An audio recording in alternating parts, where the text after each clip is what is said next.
Many people just think about life insurance as something that pays a death benefit to someone when they die, but it can be more than that. Yes, it can. And News 3 anchor Todd Carilla talked with our financial expert, Carl Carlson, about the questions we should be asking when it comes to life insurance. So many people are not real sure. One of the key things to find out, do I need it, is what you have to ask that question. If I passed away now, for all those people that might count on me, which could be young children or perhaps a spouse, if I passed away now, would they still be okay financially if my income went away? Now, someone in their late 20s, maybe about 30 years old with children and a spouse and haven't saved much yet, definitely they're going to need it. Now, someone that's retired or real close to retirement and already has a bunch of investments saved up, most likely they don't need it. So then it becomes a question of, well, do I want it? Is there a reason to want life insurance if I don't need it? And that's where you have to look at other areas of your plan, because if it's permanent life insurance, it can actually be used as a retirement plan where it can pay you so much money every year for the rest of your life at a certain age. So it can help your income. It can help your income taxes because those payments are going to be tax-free if they're structured right.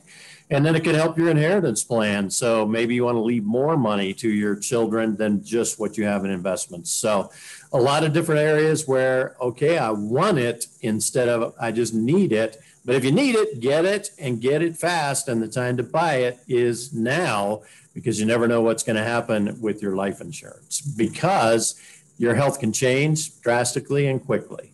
Absolutely. So let's talk now about how much do we need and what type?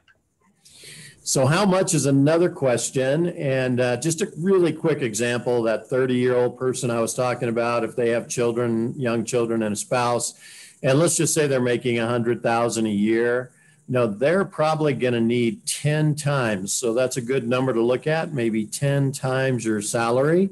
So someone making $100,000 perhaps should have $1 million in life insurance. Now, at that age, it may not be easy to afford. So term insurance would be the type, and someone real healthy could get $1 million in term insurance at that age of 30, maybe for $30 a month. So it's also not real expensive. So you need to say, wow, for $30 a month, I need to make sure my family has something if something happens to me. So otherwise, if the amount is kind of hard to predict because maybe you have some savings, now you're 50 and maybe even you have a pension that might start if you pass. So then it all comes down to your financial plan. And that's where you got to really run a lot of numbers to figure out exactly how much do I need. And then what type do I need or want? That term insurance that is lasts for a term and then it stops 10 years, 20 years, or the permanent insurance that means permanent, it's going to eventually pay no matter if I die at 90 or 100 or 110. So.